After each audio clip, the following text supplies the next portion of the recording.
Good morning students. आज हम पढ़ेंगे ज्योग्राफी का lesson 4 facts about the atmosphere. Atmosphere के बारे में पढ़ेंगे, जो हमारा वातावरण है उसके बारे में पढ़ेंगे कि इसमें कौन कौन से किन चीज़ों से, किन तत्वों से मिलकर बना है हमारा एटमॉस्फेयर, कौन कौन सी गैसें इसमें सम्मिलित हैं, कितनी लेयर्स इसमें पाई जाती हैं और कौन सी लेयर कहाँ तक है।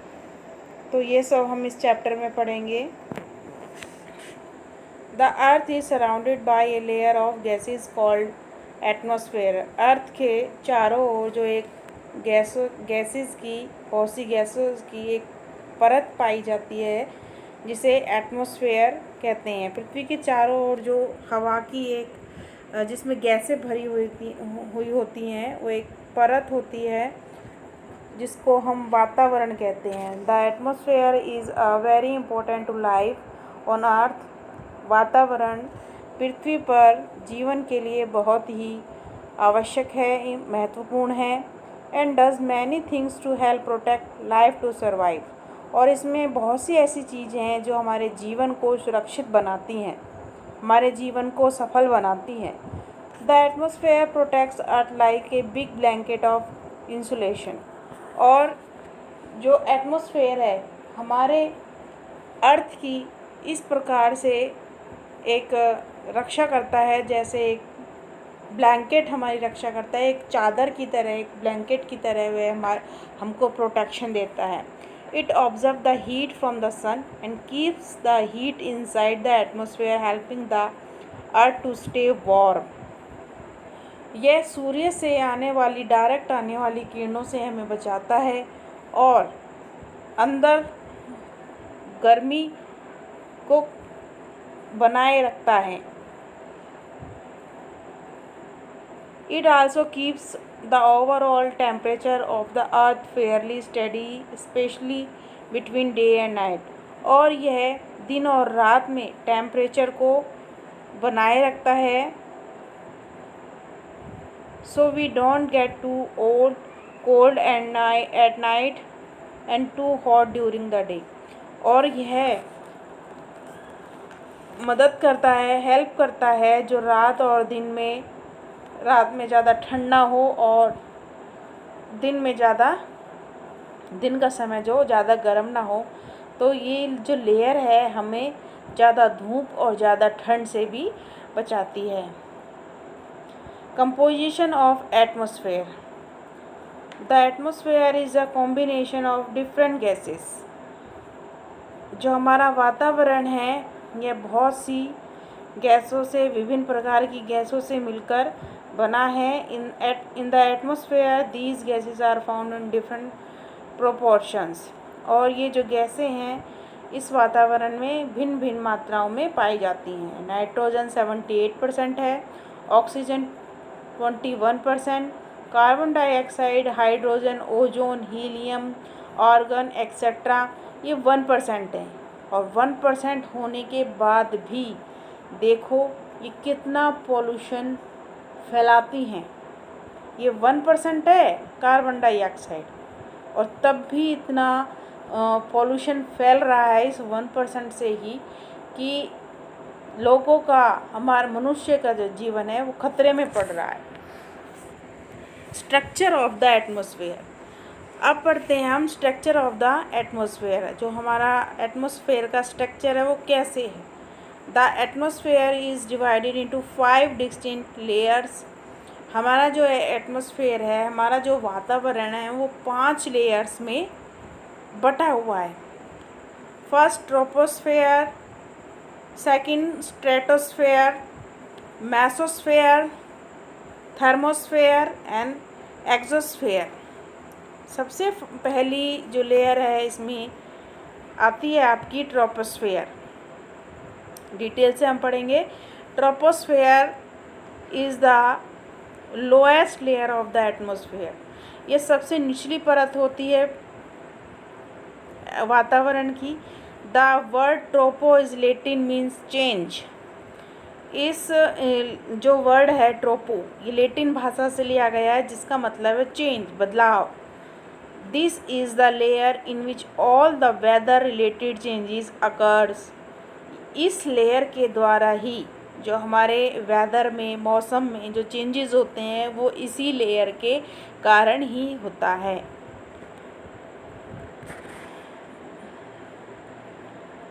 It protects us from the heat of the sun and keeps us cool during the day.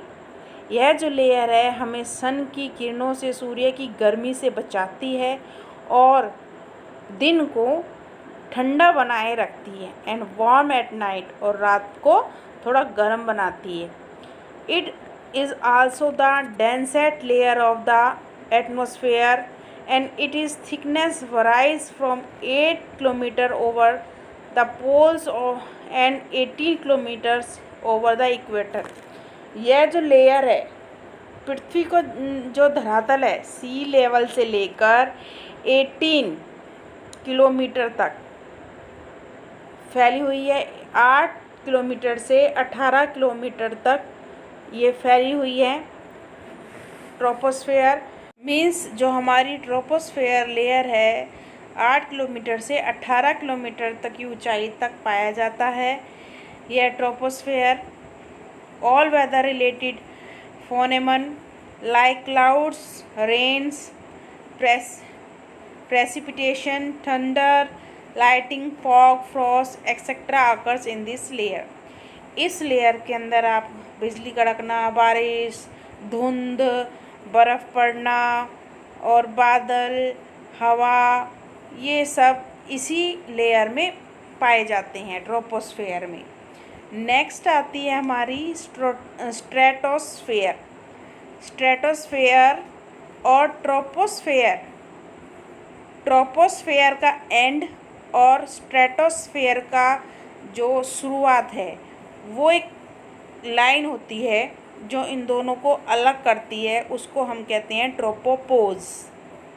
ट्रोपोपोज, बस उसमें ट्रोपो वही रहेगा, पॉज लग जाएगा। ऐसे ही जहाँ स्ट्रेटोस्फेयर समाप्त होगी और आपकी नेक्स्ट लेयर जो स्टार्ट होगी वहाँ से स्ट्रेटोपोज लेयर जो है स्टार्ट हो जाएगी।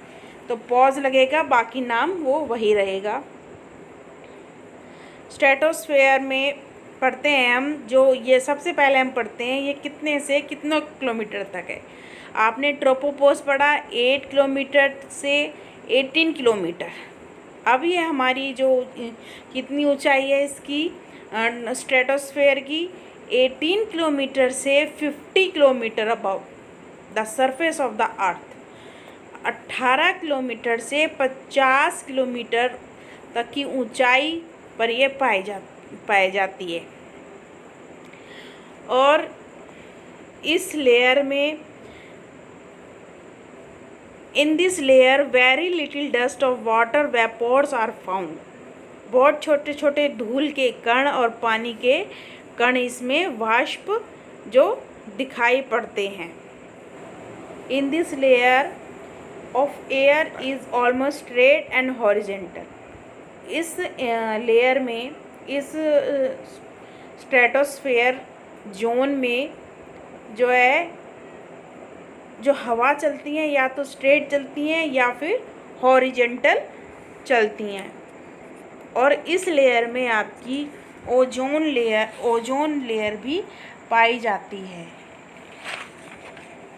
Ozone layer, the lowest part of this layer has ozone layer. जो इसका निचला यानी कि ट्रोपोस्फेयर से थोड़ा ऊपर और स्ट्रेटोस्फेयर का निचला स्तर, दोनों के बीच का जो भाग है उसमें ओजोन लेयर पाई जाती है। आपसे क्वेश्चन पूछा जा सकता है कि ओजोन लेयर को कौन सा स्फेयर में पाई जाती है, तो आंसर होगा stratosphere. The ozone layer observe ultraviolet rays of the सन।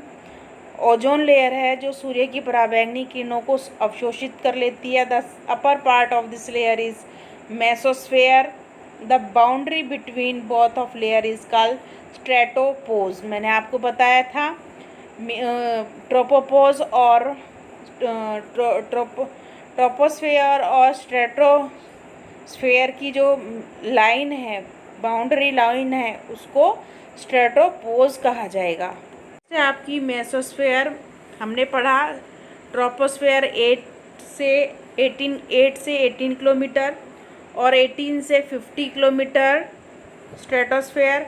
उसके बाद आता है 50 से 80 किलोमीटर तक, 50 किलोमीटर से 80 किलोमीटर तक आपका मीसोस्फेयर पाया जाता है।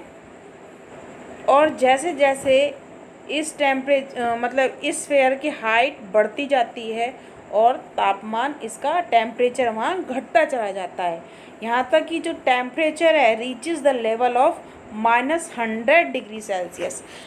-100 डिग्री सेल्सियस से भी जो नीचे जो तापमान पहुँच जाता है। तो ये था मीसोस्फेयर। द नेक्स्ट है आपकी थर्मोस्फेयर।